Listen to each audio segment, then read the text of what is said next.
आज से कई हजार वर्ष पहले हस्तिनापुर में कुरुवंशी राजा राज करते थे। इस हस्तिनापुर में दुष्यंत के बेटे प्रतापी महाराज भरत की राजधानी थी। लेकिन उन दिनों उस जगह का नाम हस्तिनापुर नहीं था।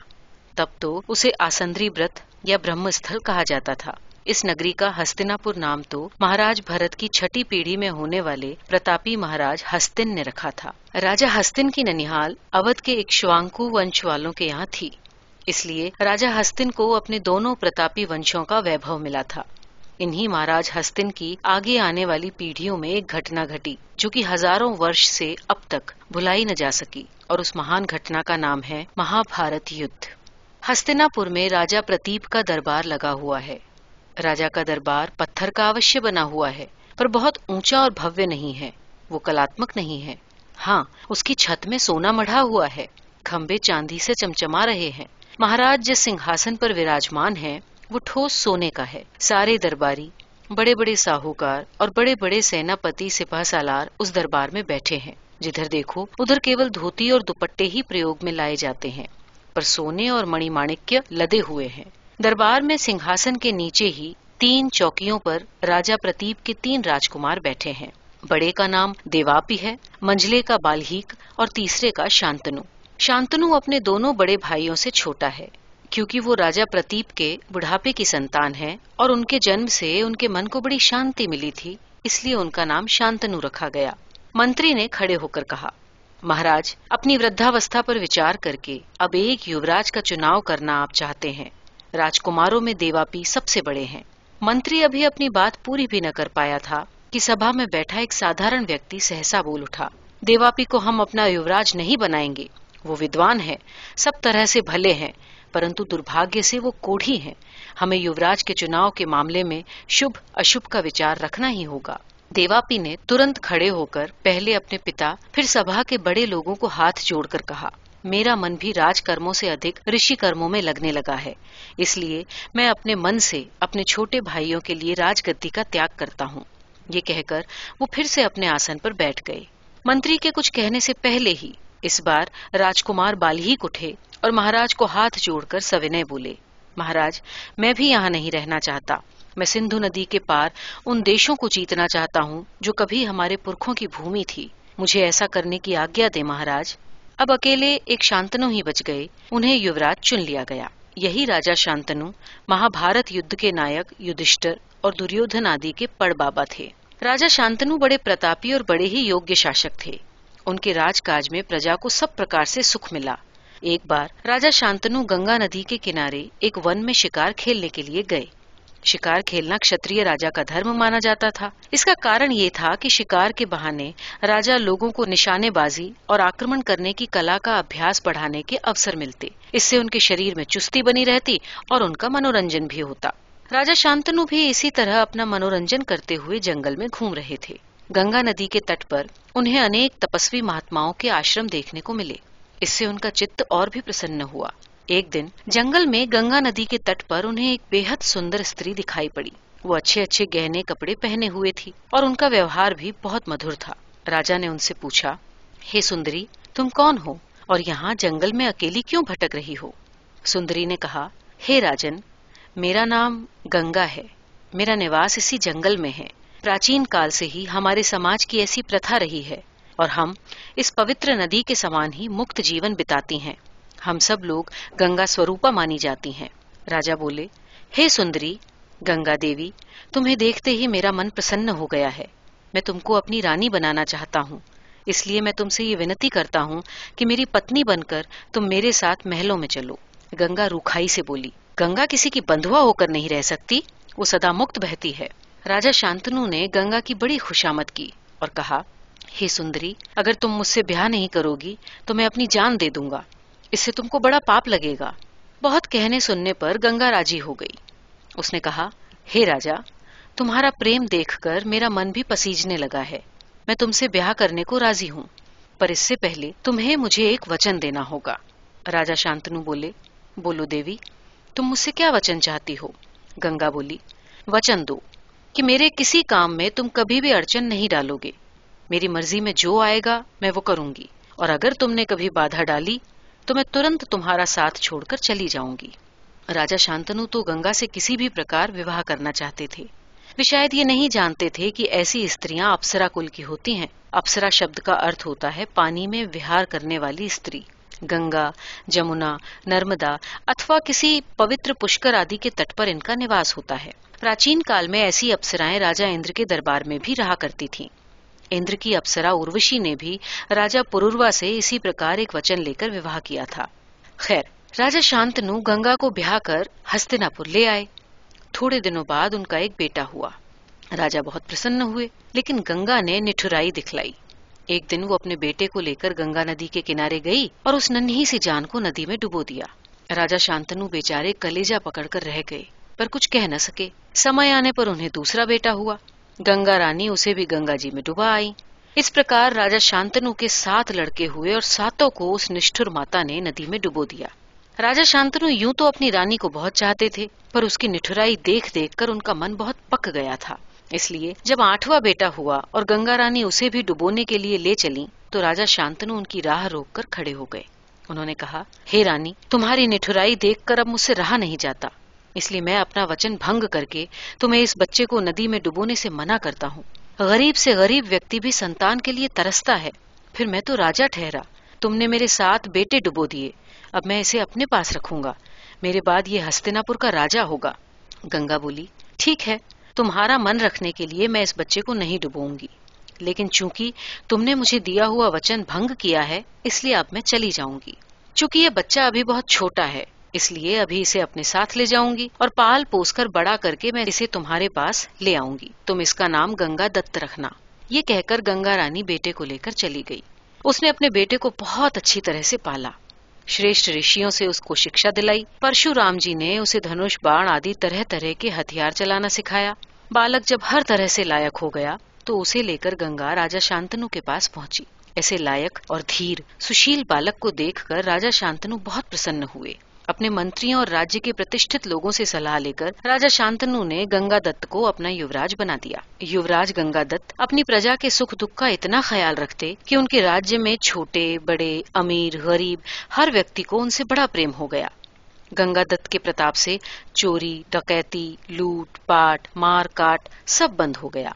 रास्ते में कोई सोना उछालता हुआ भी चले तो उसे किसी बात का डर नहीं लगता था।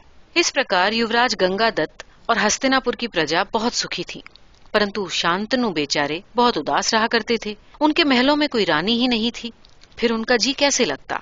एक दिन ऐसे ही उदास मन से नदी किनारे शांतनु टहल रहे थे कि उन्होंने मछुआरों के मुखिया की बेटी सत्यवती को देखा। सत्यवती बेहद सुंदर थी। कहते हैं कि सत्यवती के शरीर से मछली की बदबू आया करती थी, इसलिए सुंदरी होने के बावजूद उसके पास कोई नहीं फटकता था। अपनी नौजवानी में एक बार महर्षि पाराशर जी सत्यवती की नाव पर गंगा पार कर रहे थे।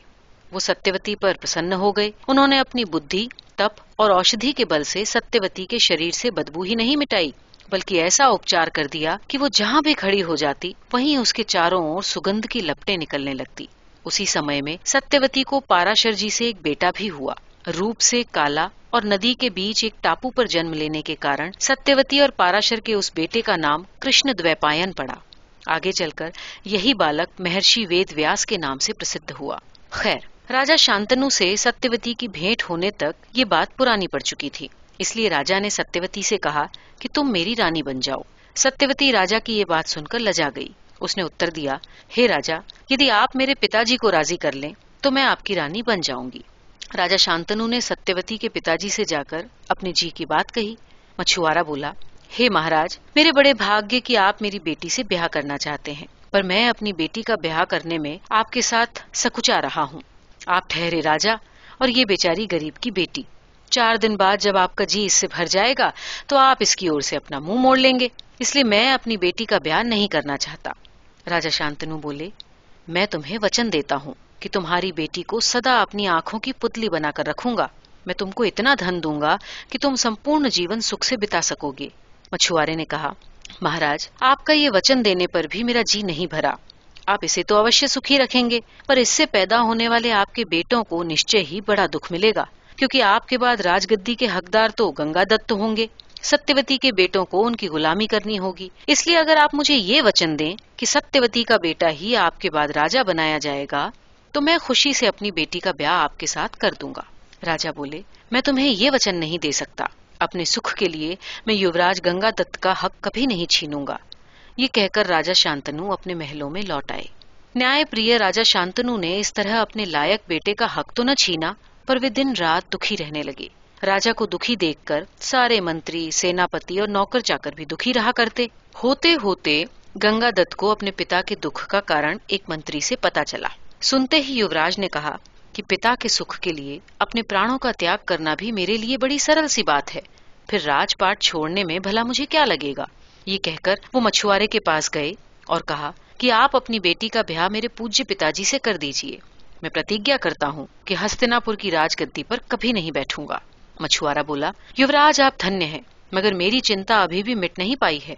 आप तो राजगद्दी छोड़ देंगे, पर आपके बाल बच्चे जलन के मारे मेरी बेटी की संतानों से अवश्य ही लड़ाई झगड़ा करेंगे। इसलिए ये संबंध करके मैं आने वाली पीढ़ियों को कष्ट नहीं देना चाहता। गंगादत्त ये सुनकर एक पल तो खड़े खड़े सोचते रहे, पर तुरंत ही उन्होंने कहा, अपने पिता को सुखी देखने के लिए मैं बड़े से बड़ा त्याग कर सकता हूँ। देवताओं को साक्षी देकर मैं ये प्रतिज्ञा करता हूँ कि मैं आजन्म कुंवारा और ब्रह्मचारी रहूंगा। तुम्हारी बेटी से उत्पन्न होने वाले अपने छोटे भाइयों की रक्षा करूंगा और जब तक जीऊंगा तब तक उन्हें और उनकी संतानों को अपने प्राणों से अधिक प्यार करूंगा। गंगादत्त की ये प्रतिज्ञा सुनकर चारों ओर जय जयकार होने लगी। ऐसी अति कठिन प्रतिज्ञा करने के कारण ही उनको लोग भीष्म कहने लगे और इस प्रकार सत्यवती और महाराजा शांतनु का विवाह संपन्न हो गया। सत्यवती के बेटे। राजा शांतनु के मछुआरिन सत्यवती से 2 बेटे हुए। बड़े का नाम चित्रांगद और छोटे का नाम विचित्रवीर्य रखा गया। भीष्म अपने छोटे भाइयों को बहुत चाहते थे। उन्होंने छुटपन से ही चित्रांगद को उत्तम शिक्षा देनी शुरू की। बेचारा चित्रांगद अभी पूरी तरह से जवान भी न हो पाया था कि बूढ़े शांतनु चल बसे। भीष्म ने प्रतिज्ञा के अनुसार चित्रांगद को हस्तिनापुर की गद्दी पर बिठाया और उसे बड़े मनोयोग के साथ राजनीति सिखाने लगे। राजा चित्रांगद बड़े ही नीति कुशल, न्यायपरायण, धीर, वीर और गंभीर पुरुष थे। अपने बड़े भाई भीष्म गंगादत्त की सलाहों पर चलकर उन्होंने प्रजा को सुखी बनाने के लिए बड़ा चौकस प्रबंध किया। यही नहीं, उन्होंने दूर दूर तक दुष्ट राजाओं का संहार किया और इस प्रकार चारों ओर उनके प्रताप की महिमा फैल गई। गंधर्वों का एक राजा बड़ा प्रतापी था। वो मायावी युद्ध लड़ना जानता था। मायावी युद्ध उसे कहते हैं जो तरह तरह के नए नए चकमा देकर के लड़ा जाता है। पुराने समय में असुर लोग इस तरह बड़े बड़े चेहरे लगा लिया करते थे जो कि देखने में बेहद भयानक लगते थे। कहीं पर उनकी सेना घास के बड़े बड़े गट्ठों में अपने आप को छुपाकर इस तरह मोर्चा बांधकर बैठ जाती कि शत्रु समझने लगता कि ये घास का जंगल है। जैसे ही सेना बेझिझक होकर के जंगल के पास से गुजरने लगती, वैसे ही ये लोग घास के गट्ठे फेंक फेंक कर उन पर अचानक आक्रमण कर देते। इस प्रकार माया युद्ध लड़ने की बड़ी बड़ी तरकीबें थी। असुर, गंधर्व, राक्षस आदि ये सब आपस में रिश्तेदार भी हुआ करते थे, इसलिए वो अपनी नई नई मायाओं को एक दूसरे को सिखाया भी करते थे। गंधर्व राजा बहुत ही बड़ा मायावी था और बेचारे चित्रांगद सीधे साधे। फिर भी उन्होंने 3 वर्ष तक गंधर्व राजा से युद्ध करके उसके छक्के छुड़ा दिए, पर अंत में वे बेचारे गंधर्वों की माया के शिकार होकर मारे गए। हस्तिनापुर के राजमहलों में कोहराम मच गया। बेचारे सत्यवती के ऊपर तो दुख का पहाड़ टूट पड़ा, पर भीष्म ने उन सबको समझा बुझाकर धीरज बंधाया और चित्रांगद के छोटे भाई विचित्रवीर्य को राजगद्दी दे दी। राजा विचित्रवीर्य की आयु अभी कम थी और वे नासमझ भी थे, इसलिए भीष्म ही अपने छोटे भाई के राजपाट की निगरानी करते। उन्होंने अपने छोटे भाई के लिए काशी के राजा की 3 लड़कियों को स्वयंवर में जीता। काशी राज की बड़ी लड़की अम्बा ने कहा, हे राजकुमार भीष्म, मैं शाल्व से विवाह करना चाहती हूँ, इसलिए आप मुझे अपने छोटे भाई की बहू न बनाएं। भीष्म ने उसको विदा कर दिया और उसकी दोनों बहनों अंबिका और अम्बालिका से अपने छोटे भाई राजा विचित्रवीर्य का विवाह बड़ी धूमधाम से कर दिया। रानी सत्यवती अपनी दोनों बहुओं के साथ सुख से दिन बिताने लगी। राजकाज अच्छा चल रहा था, प्रजा हरदम जय जयकार करती थी, परंतु रानी सत्यवती का ये सुख बहुत दिनों तक न चल सका। विधाता की करनी कुछ ऐसी हुई कि राजा विचित्रवीर्य को क्षय रोग हो गया। बड़े बड़े इलाज हुए, पर होनी होकर रही। रानी सत्यवती का दूसरा बेटा भी उन्हें बुढ़ापे में रोती तड़पती छोड़कर चल बसा। परंतु भीष्म बड़े ही समझदार और उदार व्यक्ति थे। उन्होंने अपनी सौतेली माता को ढांढस बंधाया। रानी सत्यवती के पाराशर ऋषि से उत्पन्न बेटे श्री कृष्ण द्वैपायन अब बड़े तपस्वी हो गए थे। उन्होंने प्राचीन वेद की पवित्र ऋचाओं को 4 खंडों में संकलित किया था, इसलिए विद्वानों ने उन्हें महर्षि वेद व्यास की उपाधि दी थी। दुख के अवसर पर रानी सत्यवती ने अपने यशस्वी और महान तपस्वी बेटे व्यास को बुलवाया और कहा, हे पुत्र, तुम्हारे रहते तुम्हारे छोटे भाई का वंश समाप्त नहीं होगा। मेरी बहुओं को कृपा करके संतानवती होने का वरदान दो। व्यास जी ने अपनी माता की आज्ञा मानकर राजा विचित्रवीर्य के वंश को 2 पुत्र प्रदान किए। महल की एक दासी भी रानियों के साथ व्यास जी की सेवा में गई थी, उसको भी एक बेटा हुआ। लेकिन रानी सत्यवती के दुर्भाग्य ने यहाँ भी उनका पीछा नहीं छोड़ा। उनका बड़ा पोता धृतराष्ट्र जन्म से ही अंधा था। उनके छोटे पोते पांडु को भी पीलिया रोग था। लेकिन दासी के पुत्र विदुर सब तरह से सुंदर, स्वस्थ और बुद्धिमान निकले। भीष्म प्रतिज्ञा करने वाले महान गंगादत्त जी जैसे ताऊ की छत्र छाया में ये बच्चे भी पढ़ लिख कर बड़े हुए। धृतराष्ट्र का ब्याह गांधर्व देश की राजकुमारी के साथ हुआ। वो भी बड़ी सती और समझदार सिद्ध हुई। जैसे ही गांधार से वो हस्तिनापुर आई और उससे ये मालूम हुआ कि मेरे पति अंधे हैं, वैसे ही उसने अपनी आंखों पर पट्टी बांध ली। पांडु का विवाह राजा कुंती भोज की पुत्री से हुआ। कुंती ने अपने कुंवारेपन में दुर्वासा ऋषि से एक ऐसा मंत्र पाया था जिसके करने से स्त्री जिस देवता का ध्यान करती उसी के अनुरूप उसकी संतान में भी गुण और सुंदरता आ जाती। छोटी उम्र की नादानी में राजकुमारी कुंती ने संतान की कामना से सूर्य देवता का ध्यान किया और उनसे एक संतान पाई। बच्चा सचमुच सूर्य भगवान जैसा ही तेजस्वी और सुंदर था, लेकिन कुंवारेपन में मां बनने की बदनामी भी कुछ कम न थी। कुंती ने अपने बेटे को एक डलिया में रखकर अच्छी तरह से गद्दी तोशक लगाकर उसे नदी में बहा दिया। कुंती भले ही राजकुमारी रही हो, फिर भी कुंवारेपन में मां बनने के कारण उसका थोड़ा बहुत कलंक तो फैला होगा।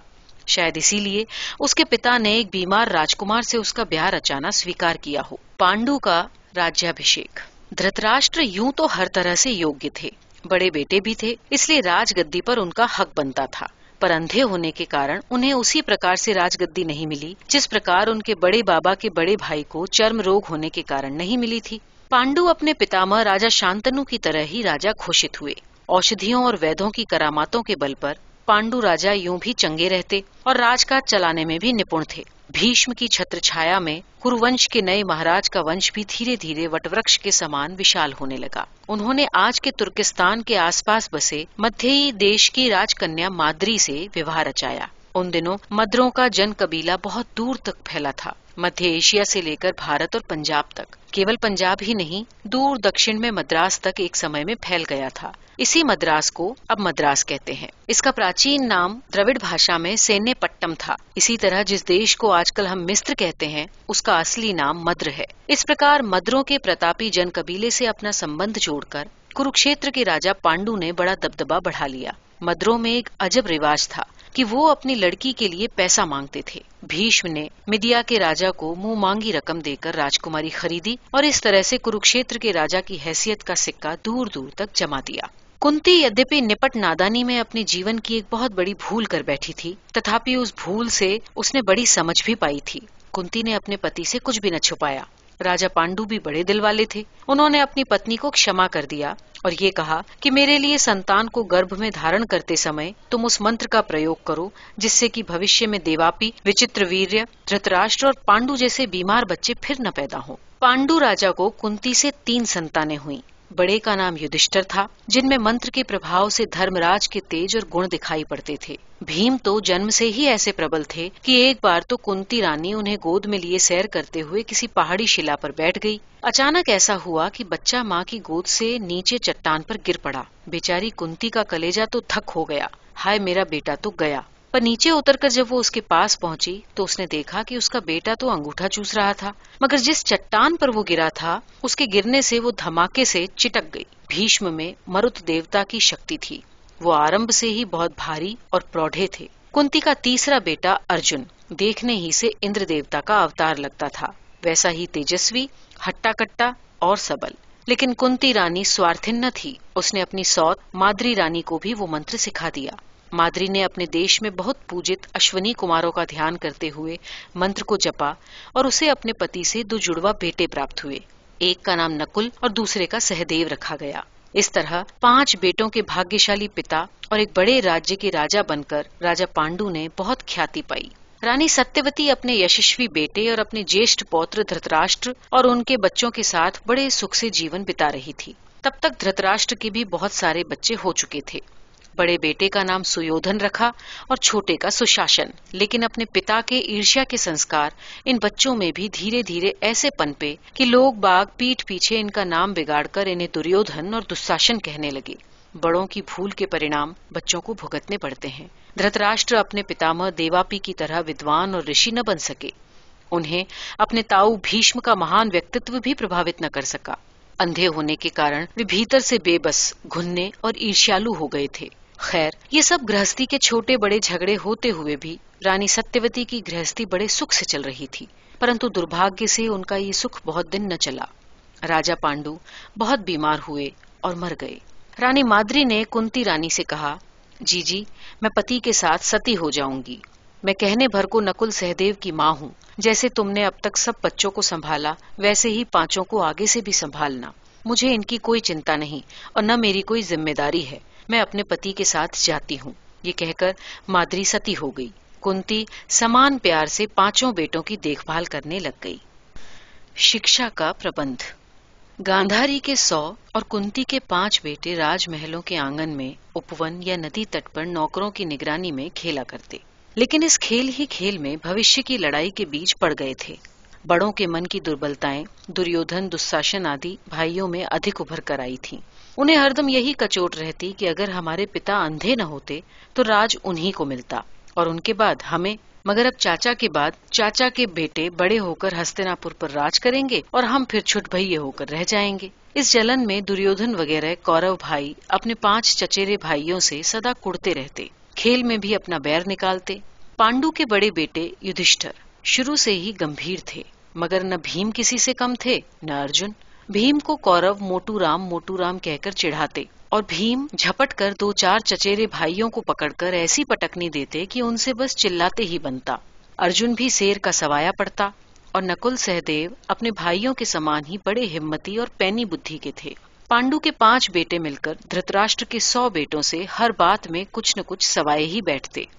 जब बुद्धि या बल से बस न चला तो दुर्योधन ने युक्ति से काम लेना सीखा।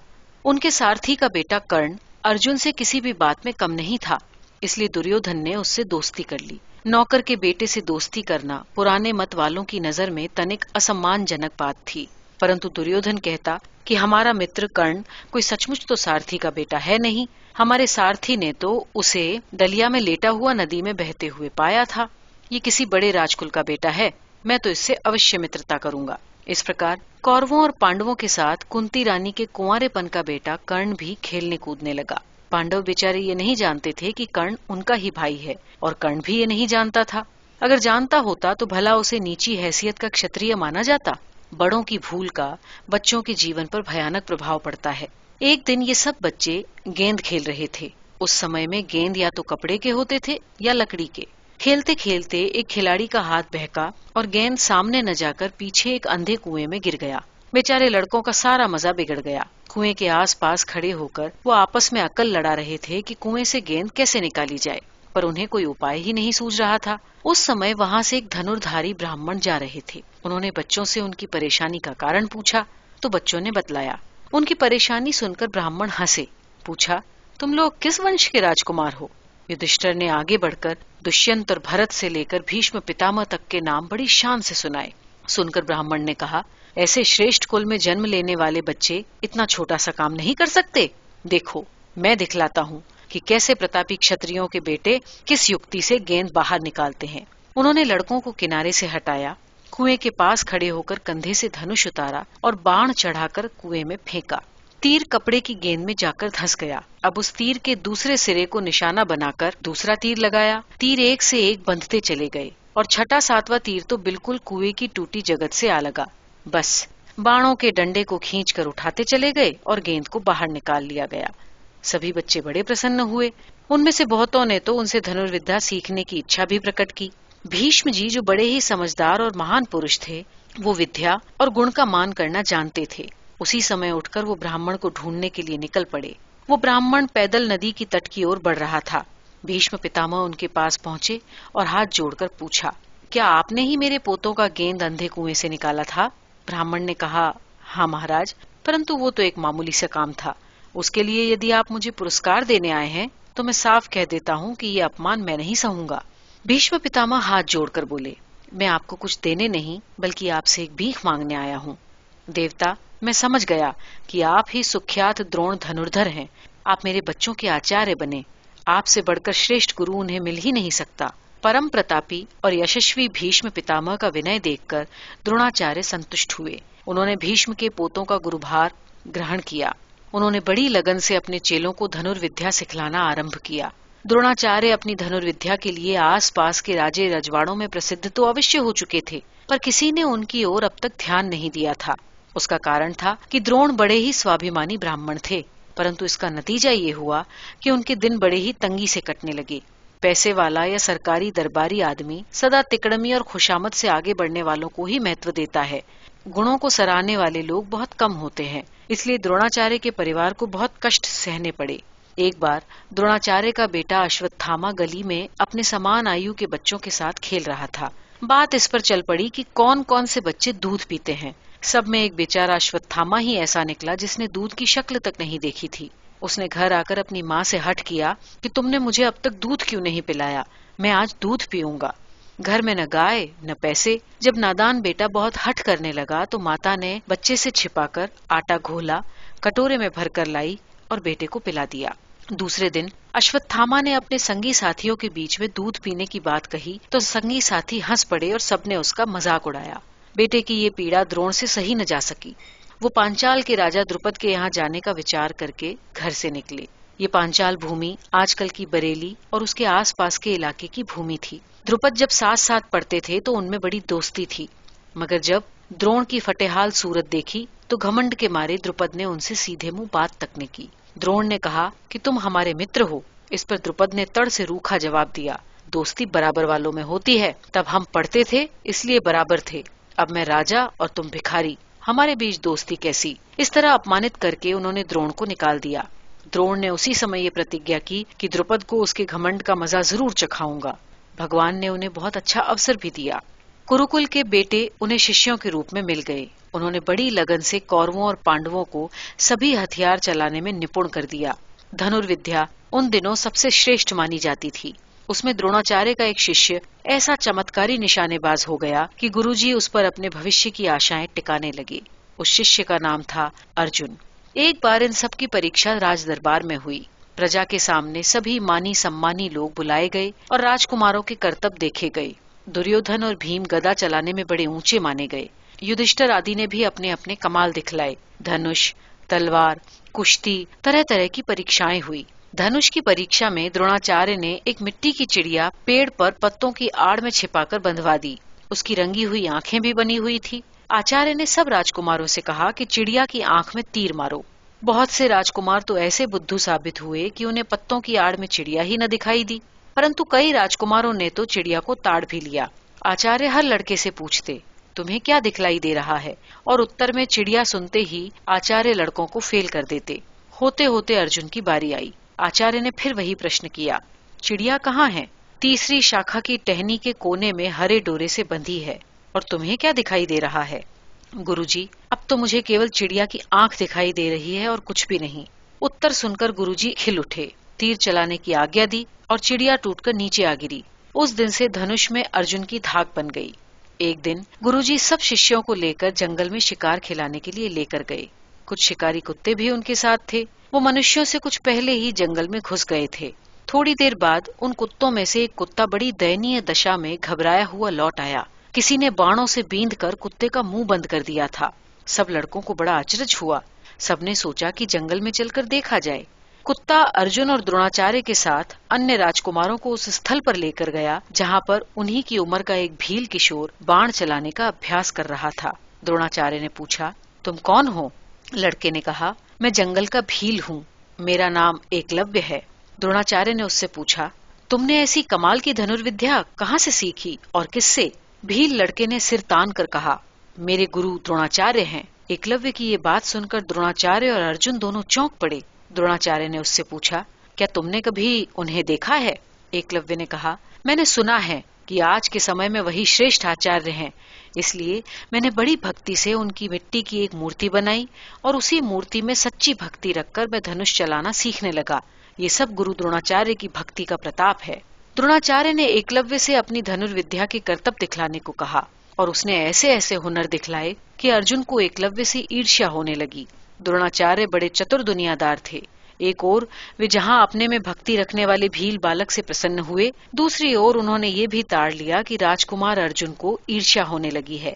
बड़ी गरीबी भोगने के बाद अब सुख से रहने वाले द्रोणाचार्य अपने राजकुमार चेले को अप्रसन्न न करना चाहते थे, इसलिए उन्होंने एकलव्य को अपना परिचय दिया। एकलव्य ने गदगद होकर उन्हें प्रणाम किया। आचार्य बोले, एकलव्य, तुमने मुझसे विद्या सीखी है, इसलिए तुम्हें गुरु दक्षिणा भी देनी होगी। एकलव्य ने तुरंत हाथ जोड़कर कहा, मेरी हैसियत देख लें और उसके हिसाब से आप जो भी मांग लें। गुरु ने कहा कि तुम अपने हाथ का अंगूठा काटकर मुझे दक्षिणा में दो।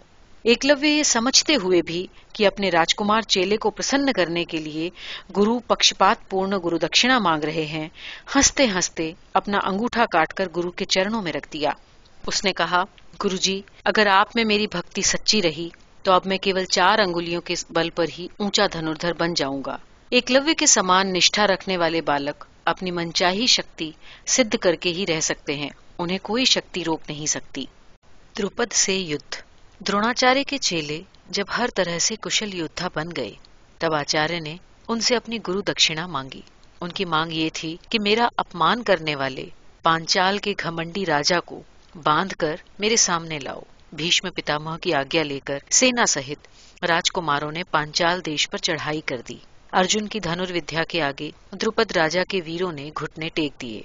पांचाल सिपाही भय के मारे तितर बितर होने लगे और अर्जुन ने आगे बढ़कर राजा द्रुपद को बांध लिया। द्रुपद राजा बंदी बनकर द्रोणाचार्य के चरणों में लापट के गए। इस विजय से पांडवों और विशेषकर अर्जुन को बड़ा लाभ मिला। पांडवों की ये उन्नति देखकर धृतराष्ट्र और उनके बेटे मन ही मन जल उठे। शासन के मंत्रियों में एक कणिक नाम का मंत्री था। वो राजा धृतराष्ट्र के मन की व्यथा को भली भांति समझ गया था। एक दिन उसने थोड़ी देर इधर उधर की ठकुर सुहाती बातें बनाकर धृतराष्ट्र से कहा, महाराज, बच्चा होने पर भी नाग तो आखिर नाग ही होता है। आपको अपने बच्चों का भविष्य देखना होगा। आपके बच्चे संख्या में अधिक हैं, पर भोले हैं। उन्हें ये पांडव लोग ठग लेते हैं। मेरी समझ में तो शत्रु को साम दाम दंड भेद किसी भी उपाय से समाप्त कर देना उचित है। कणिक मंत्री ने राजा धृतराष्ट्र और उनके पुत्रों के मन में ऐसी कुटिल इच्छा जगा दी कि उसे पूरा करने के लिए वो हर संभव या असंभव कार्य करने के लिए तैयार हो गए। उन्हें न धर्म की चिंता थी न न्याय की परवाह। एकमात्र यही उद्देश्य उनके सामने था कि हस्तिनापुर की राजगद्दी किसी प्रकार पांडवों के कानूनी अधिकार से निकलकर उनके अधिकार में आ जाए। दुर्योधन ने अपने मामा शकुनी, कर्ण और दुशासन आदि के साथ सलाह की कि पांडवों को किस उपाय से यूं समाप्त किया जाए कि सांप भी मर जाए और लाठी भी न टूटे। शकुनी मामा की सलाह से ये निश्चय हुआ कि राजा धृतराष्ट्र को ऊंच नीच समझाकर उनसे ये कहलाया जाए कि तुम लोगों को विश्राम की जरूरत है, इसलिए कुछ दिन वारणावत नगर में जाकर सुख से रहो, फिर तुम्हारे राजपाट संभालने के संबंध में हम लोग विचार करेंगे। पांचाल नरेश द्रुपद को पराजित करने का यश लेकर राजकुमार युधिष्ठिर ने धीरे धीरे बड़ों के बीच ये बात भी छेड़नी आरंभ की कि अब हम लोग बालिग हो गए हैं, इसलिए राजकाज का प्रबंध अब हमें फिर से सौंप देना चाहिए। इन बातों से राजा धृतराष्ट्र चिंतित तो थे ही, इसलिए दुर्योधन ने जब उन्हें ये सलाह दी कि पांडवों को कुछ दिन के लिए वारणावत नगर में आराम करने भेज दीजिए, इसके आगे की समस्या पर विचार करने में हमें काफी समय मिल जाएगा, तो उन्हें ये सलाह बहुत पसंद आई। राजा धृतराष्ट्र ऊपर से तो बड़े धर्मात्मा और दयालु बनते थे, मगर मन ही मन में वो यही चाहते थे कि किसी प्रकार से उनके ये पांडव भतीजे नष्ट हों तो राजगद्दी का अधिकार उनके बड़े बेटे दुर्योधन को मिले। धृतराष्ट्र ने युधिष्ठिर को बुलाकर कहा कि बेटा, तुम्हें विश्राम की आवश्यकता है। मैंने वारणावत नगर में तुम्हारे ठहरने का प्रबंध कर दिया है। अपनी माता को लेकर तुम पांचों भाई कुछ दिनों वहाँ की सैर कराओ। राजकुमार युधिष्ठिर अपने ताऊ जी की ये आज्ञा सुनकर मन ही मन चौंके, परंतु बड़ों की आज्ञा मानना अपना धर्म समझकर उन्होंने आपत्ति न की। ताऊ जी से कहा, जो आज्ञा, और वो चले आए। विदुर की चतुराई।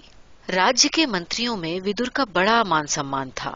वो पढ़े लिखे, गंभीर और उदार पुरुष थे। उनका स्वभाव देखकर लोग उन्हें महात्मा कहते थे। पांडव लोग अपने चाचा के समान उनका आदर करते थे। इसलिए महात्मा विदुर पांडवों से बहुत प्रसन्न थे। उन्हीं महात्मा विदुर को अपने जासूसों के द्वारा ये मालूम हुआ कि कुंती समेत 5 पांडवों को एक साथ समाप्त करने का एक षड्यंत्र रचा जा रहा है। विदुर ने युधिष्ठिर को उस षड्यंत्र की बात बताकर सचेत कर दिया। यही नहीं, विदुर ने खूब जतन लगाकर ये भी पता कर लिया कि लाख और दूसरे जलने वाले मसालों से एक धोखे का महल वारणावृत नगर में बनाया जा रहा है। उसी में ये लोग ठहराए जाएंगे और रात में अचानक उस घर में आग लगाकर कुंती और उसके 5 बेटों को इस दुनिया से उठा दिया जाएगा। विदुर ने इस षड्यंत्र योजना में काम करने वाले एक आदमी को किसी तरह रिश्वत देकर अपनी ओर कर लिया। इसके द्वारा उन्होंने उस महल में एक सुरंग भी बनवा ली। विदुर ने यूनानी भाषा में युधिष्ठिर को उस गुप्त सुरंग का पता भी बता दिया। उस समय भी हमारे देश में विदेशी भाषा को लिखने, पढ़ने और बोलने वाले लोग हुआ करते थे। युधिष्ठिर और विदुर जैसे ऊंचे दर्जे के लोग अपनी मातृभाषा के अलावा और भी कई भाषाएं जानते थे। इसलिए यूनानी भाषा में भेजा गया संदेश युधिष्ठिर को सुरक्षित रूप में मिल गया। युधिष्ठिर ने अपने भाइयों को भी दुर्योधन के षड्यंत्र की सूचना दे दी। 5 भाई अपनी माता के साथ जब वारणावृत नगर पहुंचे तो राज कर्मचारियों ने उनकी आव भगत में कोई कसर न उठा रखी। दिन भर वो लोग 5 भाइयों और कुंती माता का हुक्म ही बजाते। इधर ये सब लोग भी सभी से मीठा व्यवहार करते रहे। कुंती माता ने बहुत सारा दान पुण्य किया, गरीबों को भोजन कराया। इस बीच में युधिष्ठिर ने विदुर की बतलाई हुई सुरंग का पता भी लगा लिया और सब तरह से चौकस हो गए। रात के समय जैसे ही सब लोग सो गए, वैसे ही युधिष्ठिर, कुंती, अर्जुन, नकुल, सहदेव और भीम को लेकर सुरंग से बाहर चले आए और भीमसेन ने दुश्मन के आग लगाने से पहले स्वयं ही उस महल में आग लगा दी और सुरंग की राह अपने भाइयों और माता के समेत जंगल में निकल गए। दूसरे दिन जले हुए महल में शव दिखलाई दिए। ये लाशें वास्तव में एक भिखारिन और उसके 5 बेटों की थीं, जो रात में भोजन करने के कारण महल के नीचे सो गए थे। उन लाशों को देखकर दुर्योधन के नौकरों को ये विश्वास हो गया कि पांडव अपनी माता समेत जलकर मर गए हैं। उन्होंने हस्तिनापुर में ये शोक सूचना भिजवा दी। राजा धृतराष्ट्र और दुर्योधन अपनी चाची और भाइयों की अकाल मृत्यु पर नकली आंसू बहाने लगे। राजा की आज्ञा लेकर उन सबका अंत्येष्टि संस्कार किया गया और प्रजा ने भी बड़ा दुख मनाया। तरह तरह की शंकाएं भी दबी जबान से लोग बाग प्रकट कर दिया करते थे, परंतु निर्लज्ज कौरव भाइयों को इसकी तनिक परवाह न थी। वो तो ये सोच सोच कर सुखी हो रहे थे कि हमारे शत्रु अब हमारी राह के कांटे नहीं बन सकेंगे। परंतु उन्हें ये नहीं मालूम था कि 5 भाई और कुंती माता जंगल में सुरक्षित हैं। ये सच था कि जंगल के जीवन में राजरानी कुंती को बहुत कष्ट हो रहा था, फिर भी किसी तरह दिन बीत रहे थे। उस जंगल में हिडिंब नाम का एक राक्षस रहता था। राक्षस लोग इस देश के आदिवासी थे। उनके सचमुच के सींग नहीं हुआ करते थे, बल्कि बैलों या भैंसों के सींगदार खोपड़ियों की टोपियां पहनना उनके समाज का आम चलन था। राक्षसों में आम तौर से तो लोग असुरों और गंधर्वों के पहरुए या सिपाही हुआ करते थे, पर बहुत से ऐसे भी थे जो जंगलों में अपना स्वतंत्र जीवन बिताते थे। ऐसे जंगली राक्षस शत्रु को मारने के बाद उनका मांस खाने का रिवाज रखते थे और वो नर मांस भी निसंकोच खाया करते थे। हिडिंब राक्षस भी ऐसे ही नरभक्षी राक्षसों में से एक था। उसकी एक बहन थी जिसका नाम हिडिंबा था। वो भी वैसी ही क्रूर थी। भाई बहन ने जब इन 6 हट्टे कट्टे जवानों का भोजन करने की योजना बनाई तो सोचा कि रात ही में इन्हें मारने का मौका मिल सकेगा। हिडिंबा पांडवों को मारने के लिए रात में चली। उस वक्त भीम पहरा दे रहे थे। माता तथा दूसरे भाई सो रहे थे। भीम को देखकर हिडिंबा का मन ललचा उठा। वो सोचने लगी कि यदि ये सुंदर और बलिष्ठ जवान मेरा पति बन जाए तो मेरा जीवन बहुत सुख से बीतेगा। ये सोचकर उसने जंगल से कुछ फूल चुने, तलैया के पानी से अपना मुंह धोया, चोटी और कपड़े ठीक किए और भीम को रिझाने चल दी। हिडिंबा काली अवश्य थी, पर देखने में बुरी न थी, इसलिए भीम भी उसकी बातों से प्रसन्न होकर उस पर रीझ गए। तब हिडिंबा ने सच सच बात बतलाई और कहा कि इन सबको लेकर यहाँ से भाग चलो, नहीं तो मेरा भाई अभी आकर तुम सबको मार डालेगा। भीम ने कहा, चिंता न करो, कहीं तुम्हारा भाई ही हमारे हाथों से चटनी न बन जाए। सचमुच यही हुआ भी। जब हिडिंबा को लौटने में देर हुई तो हिडिंब क्रोध में भरकर वहां आ पहुंचा। भीम ने उसे यूं देखा जैसे शेर चूहे को देखता है। दोनों दहाड़ने लगे। करारी उठक पटक हुई, पर हिडिंब राक्षस भीमसेन की शक्ति का मुकाबला न कर सका। भीमसेन ने उन्हें उठाकर इतनी जोर से पटका कि हिडिंब के प्राण निकल गए। पांडवों ने जंगल में कुछ दिन अच्छी तरह बिताए। हिडिंबा गर्भवती हो गई। तब कुंती ने पांडवों को कहीं और चलने की आज्ञा दी। जंगल पार करने के बाद वो लोग एक दिन संध्या के समय एक चक्रा नाम की एक नगरी में पहुंचे। वो नगर हर तरह से सुंदर लग रहा था, परंतु सांझ होते होते वहां चारों ओर मुर्दनी सी छा जाती, सड़कें सुनसान दिखाई पड़ती और घरों के द्वार जिस गली में जाओ बंद मिलते। बेचारी कुंती माता से तो बहुत दूर चला नहीं जाता था, इसलिए जो घर पहुंचते ही पास दिखाई पड़ा, राजकुमार युधिष्ठिर ने उसी का कुंडा खटखटाया। एक ब्राह्मणी ने दरवाजा खोला। कुंती ने ब्राह्मणी से अपने बेटों के वास्ते रात भर के लिए जगह मांगी। बेचारी ब्राह्मणी भी किसी कारण से बहुत दुखी दिखलाई पड़ती थी। कुंती ने देखा कि घर में रहने वाले लोग तो अधिक नहीं हैं, पर ब्राह्मणी भट्टियों पर बड़े बड़े देग और कढ़ाव चढ़ाकर मनोस्वादिष्ट भोजन सामग्री तैयार कर रही है। होते होते कुंती को ये पता चला कि इस नगरी के पास वाले जंगल में वक जाति के क्रूर, कठोर और मध्य एशियाई असुरों का डेरा है।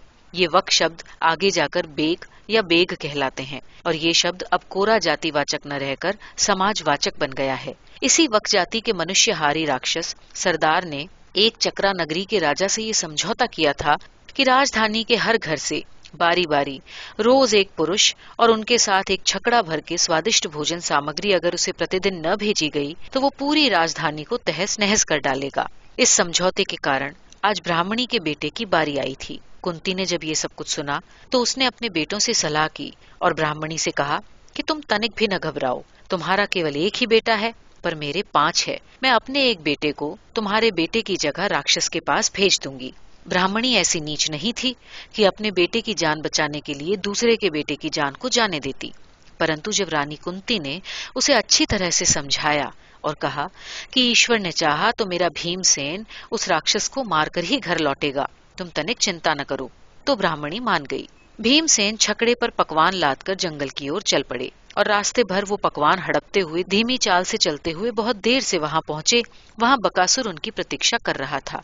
एक तो वो भूख के मारे बावला हो रहा था, दूसरा ये देखकर तो उसे अपार क्रोध चढ़ा कि छकड़े पर आने वाला व्यक्ति छकड़े की भोजन सामग्री गपागप हड़प करता आ रहा है। उसने भीमसेन को ललकारा। भीमसेन ने एक पेड़ के तने की गदा बनाकर उस पर वार किया। बलवान पांडव भीम के आगे बकासुर और उसके रिश्तेदारों की दाल न गल सकी। वे सब के सब मारे गए। इस प्रकार राक्षसों को सुलाकर भीमसेन चुपचाप अपने घर आकर सो गए। दूसरे दिन राक्षसों के मरने की बड़ी चमत्कारी कथा नगर में फैली हुई थी। कुंती माता और पांडवों ने अपना भेद किसी को न बतलाया।